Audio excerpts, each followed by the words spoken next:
Hello, my name is Brant Hunt. That is, my channel simply is discerning what is true. Today is the 24th day of February 2026. My title of the talk is the issue that so many people get wrong about original sin. And this is reason why people actually have the idea that simply you're born a sinner. Literally. Okay, so I'm going to read an article here from the past, actually, and it's about what we call this whole idea. So let's just understand some things here. First of all, Scripture is not supposed to be read literally. That's the big stumbling block for Christianity. That's the big stumbling block for Catholicism. That's the biggest stumbling block of all so-called Christian religions. They read it as a literal piece. The words are literal to them, you see, because that's what everybody's been taught, but it's not right. And I know I'm in the very, very, very, very, very small minority. In fact, very little of us even see this. So I'm reading something here about a school long ago. I went to private Christian school in North Carolina, and my teachers were represented by a school called Tennessee Temple, and also by Bob Jones University. And this is just simply someone in a paper in Chattanooga talking about it. Subjectivism. If we had to name a single most encompassing error in the Tennessee Temple paradigm, it would be this one. This is Pelagius. The English monk said man is born neutral, and that his will is not bound by original and actual sin. Well, if you look at it, that's why he was considered a quote unquote a heretic, but it's not what people think. Again, salvation is an assertion of will. Pelagius concentrated on man, the subject, and man's efforts. His idea is subject oriented. Quote, salvation leads to sanctification, end quote. That is from Ray Sutton, Sutton, says, quote, if salvation takes place by subjective efforts, this is a quote, the will and emotion then so will sanctification. I guess he meant sanctified. It doesn't make sense. It too becomes a process of internalization. Therefore, subjective theology from start to finish emphasizes a man as an individual, and his inner efforts is an inward theology. The historical church sided with Augustine, who refuted Pelagius. His emphasis to the contrary was the objective nature of salvation. So here's the problem. And like I said earlier, the problem is simply they're looking at it in a literal framework. Okay. Man has free will. Okay. This is another thing that the Calvinists mess up on. They don't believe you have free will. In fact, almost all Reform, Calvinists, what do you want to call them, do not teach free will. They have a very negative perspective on man. In other words, man is nothing but a worm in God's sight. That would be a quote from Calvin, John Calvin. And that's not correct at all. That's a fucking lie, you see. And it's in reality simply it's a way of pushing man down. It's wrong. Man is capable of doing good, even though he's a sinner. You see, he doesn't know who he is. You see, he doesn't understand why he's here. You see, he doesn't understand his purpose here. You see, but he's capable of doing good for his own fellow man. That is, John Calvin's way off base because simply he says they're like worms. Basically, you cannot do any good. The emphasis in Calvinism or Reformed thought is that God is sovereign. Well, God is not what you think again. God is not here. It's kind of like basically looking over Earth, such and such. Well, I'm going to make sure these guys are doing what they're doing here. And I got to da. No, God is going out and He's involved in making other universes. He's not involved here that way. This is what people think. Have this whole idea that God's looking at like it's upon his earth, so to speak, and looking at it. You see, no. And so this is a very pessimistic view of man. Even people, like I said, do even desperately bad things, also do good things. You see, so it's not like man is simply inherited evil, but that's what it's taught. So let's, like I said, let's go on here a little bit more. And I'm not going to go a long way on this, but this is really critical for people to say. There's opportunity simply is to look at this in the way that I've understood from Phil Langdon. You have the opportunity to any day to seek after what we call the truth. But people are blinded, you see. The churches are blind. This is why people go and do different things today. They're frustrated. What this is talking about, this particular school, is closing. In other words, it's closing his school down. That is, I didn't realize this, but there are tons of people who actually graduated from this school. It was actually started, but it's started by what I call dispensationalism. A lot of this stuff is coming from C.I. Scofield, okay? But a lot of it's coming from also the idea simply is that prophecy and this and that Jesus is coming back soon. Well, here's the deal, guys. Jesus never was here. I like to see someone find a history book or historian find simply is talking about Jesus. That is, quote unquote, historical figure. Jesus was never a historical figure. Neither was David. Neither was Adam and Eve.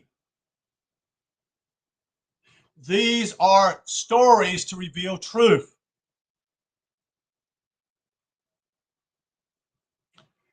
You have to be, as Jesus speaks about what he says, come unto me, the little children. All right. Little children have a completely different perspective.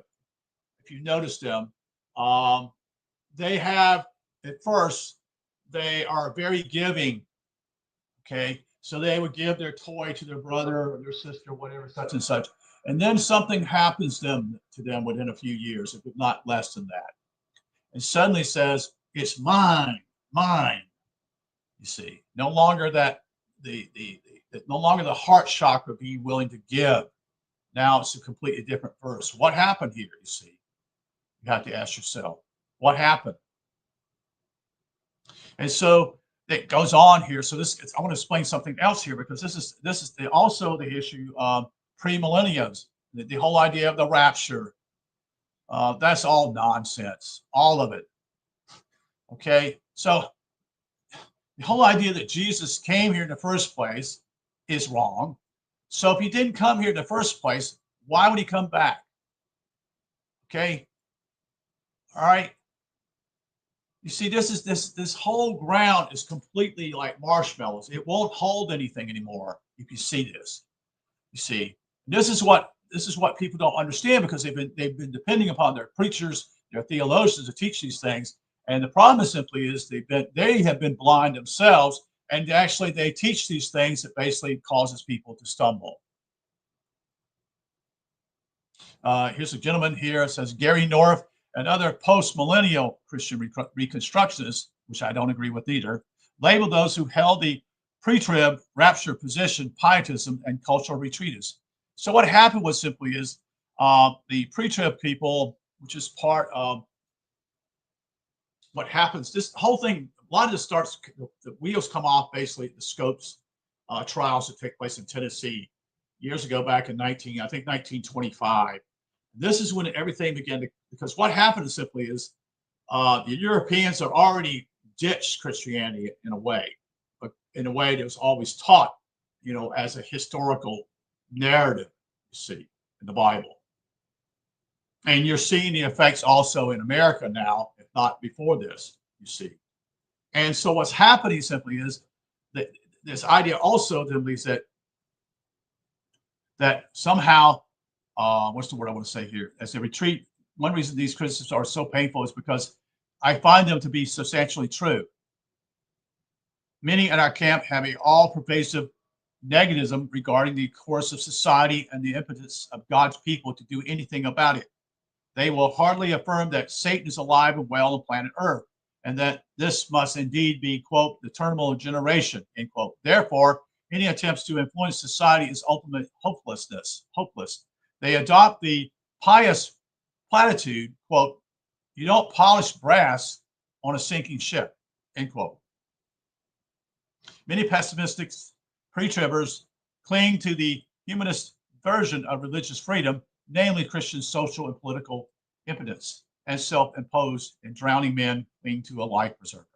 So this is kind of a deal with the Calvinists, which is simply reformers, the same thing, Reformed theology, which is also incorrect too.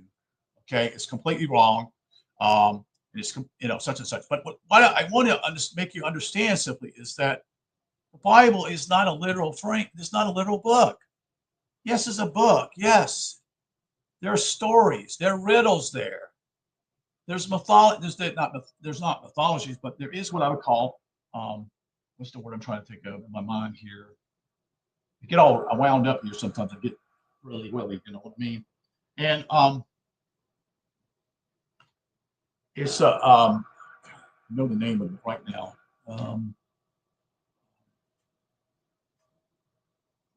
It's not mythology, but it's something else.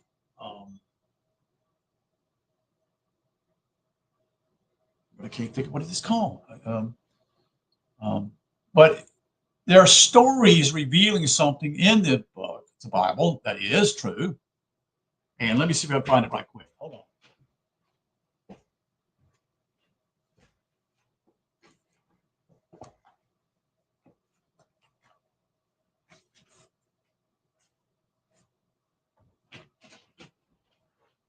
Yeah, the word is metaphysical. Metaphysical. I don't know why I got off the tangent. I'm off that.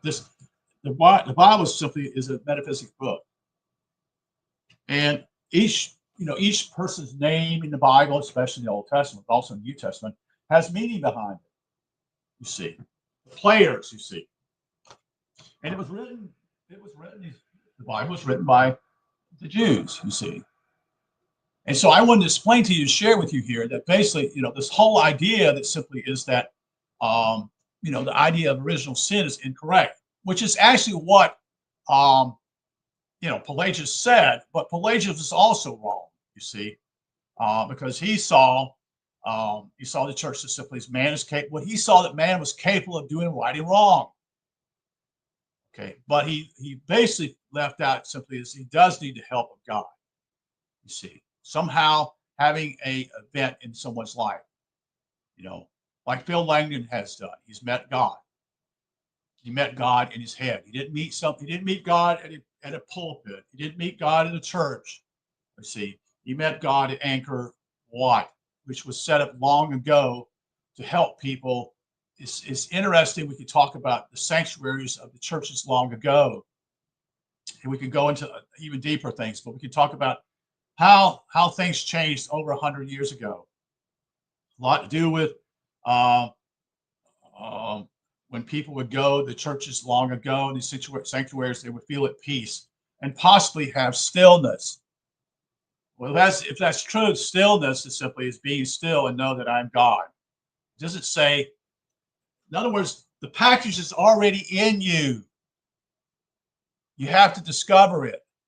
You see? You have to discover it. It's not out there. It's not outside of you. It's within you. The whole idea is to find it within you. It's like the needle in a needle in a haystack, so to speak. So I won't go too much more on this, but this is what happened. So the whole idea with what he's saying here is the whole idea of this whole rapture fever. And when all these preachers used to come out, I remember this stuff. They say, well, Jesus is coming back such and such day, which actually the Bible says you're not even supposed to do that. Okay. But that's what people did too. You see, they chose that. There were people who would do this on shortwave radios, predicting this stuff. Oh, he's coming back, such and such. Things are so evil right now. Jesus has got to come back. You see, no. And this whole idea, again, with the Reformed theology simply is saying that God is sovereign. So what that means simply is that God has to be in control. He's in control of everything. Well, then, then why? Then wait a minute, hold on. Then how does that work out? Okay, because there are many things, the obstacles that take place on this planet. Like, for example, Phil talked to me about 2 weeks ago. We noticed sometime long ago that a comet, parts of a comet hit the Earth and had enormous impact upon mankind. In fact, it almost killed, devastated this planet. Okay, well, if God was sovereign, as people think, he would have simply come along and said, oh, nope, that comet can't hit this place, such and such. In other words, he has to be in control. But then that would mean simply he would have to be in control of everything, which means simply is that he would be a maniac. Okay, you follow what I'm saying? So anyway, I just want to share this with you, that the issue that so many people today get wrong about original sin is simply they think this is they're thinking literally in the framework. They come in with a presupposition in their mind, thinking that's what it is. And you can't do that, because you already stumbled. You already fooled yourself, you see. All right. We'll talk to you soon. Take care. Good night.